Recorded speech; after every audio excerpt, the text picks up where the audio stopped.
Mr. Speaker, I thank you. I'd like to join my colleagues in eulogizing a true left-wing politician, someone whose contribution to the public service will be remembered because of his unwavering dedication to fighting for the rights of those who are underprivileged.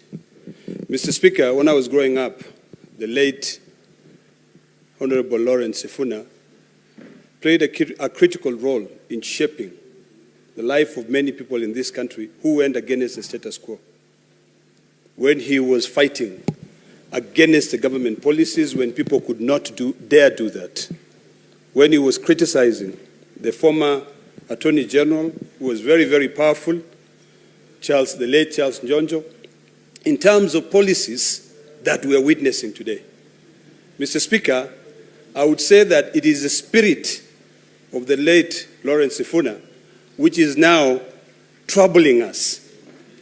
It is the one which is making us restless, such that you can hear my good friend, my chair of energy, criticizing a government which he helped form.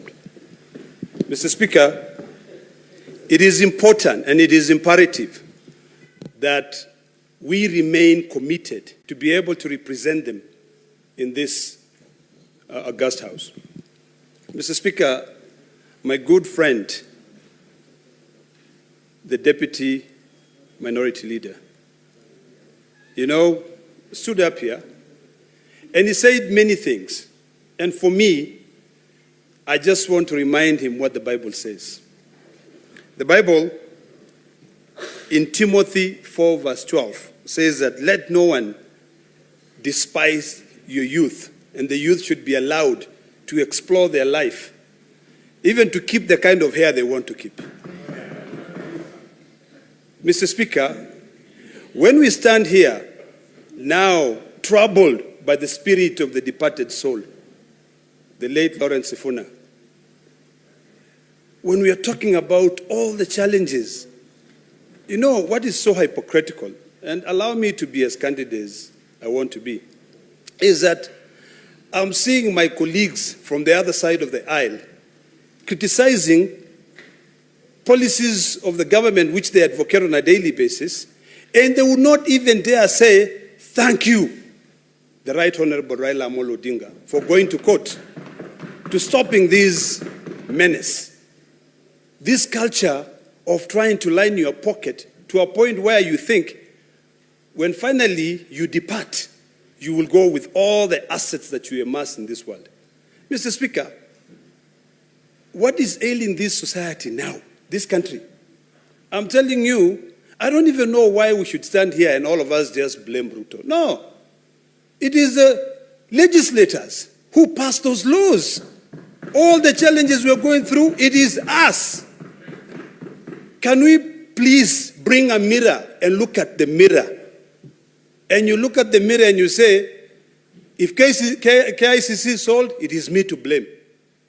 Because what is Ruto? He's the president, yes, but you are the one who will give him the power to sell it. So I think we should stop lying to Kenyans and to be honest, and now with the spirit which is troubling us of the departed soul, a true left wing who fought for the rights of the people who suffer. Let it continue troubling us to a point where we will say no. Because they're the ones who shape the future of this country, really. They are the ones who started fighting about liberation. Mr. Speaker, it saddens me a lot to see most of us stand here, whether you're Jewish, whether you are Hindu, Christian, or whatever religion that you profess, to stand here and start blaming someone, not knowing that it is you. It behooves you as a person to be able to leave this world a better place. Today we are being very spiritual, and today I'm being extremely spiritual. But in Psalms 116:14, the Bible says that I will pay all my vows to the Lord in the presence of all his people. So I think it's about time now we start asking ourselves, what is enough? Is our salary enough? We've talked about the issue of the oil.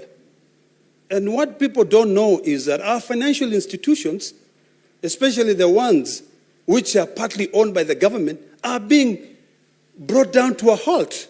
When a government pushes a financial institution to open a letter of credit for 20 billion shillings, and then what happens? They import the oil comes here, it is frozen, and then the manufacturing companies which were manufacturing it before, who were told what you are manufacturing is substandard, are now forced to buy.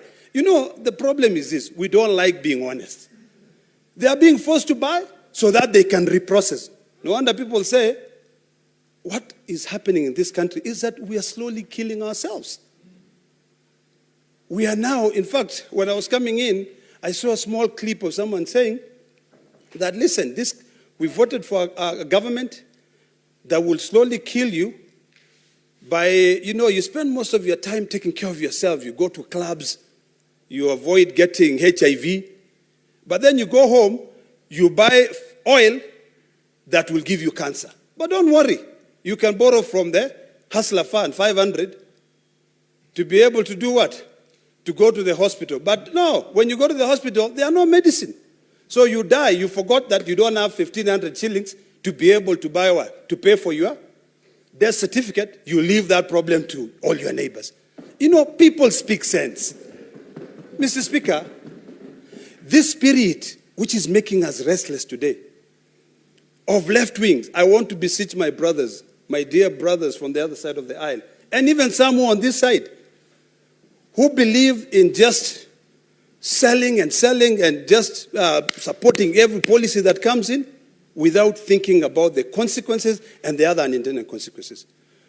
May the spirit of the departed, Lawrence Sifuna, as he rests in eternal peace, as he leaves us in this country where we've decided to rape it, we've decided to destroy it, may it trouble us to a point where we will wake up from our slumberland and remember that we must be our brother's keepers. I want to hear my chairperson not only coming here to be able to eulogize the late Lawrence Sifuna and take the opportunity to castigate policies of a government which he really advocates for. I want to hear him proceeding further and questioning every single decision, so that when the Lord decides to call us and we all go, someone will sit there and say, yes, he did this and this. Otherwise, we will not be remembered. Thank you, Mr. Speaker. Senator Kisang. Thank you, Honorable Speaker. Honorable Speaker, on behalf of the great people of Elgeyo-Marakwet County, I want to take this opportunity to convey their and my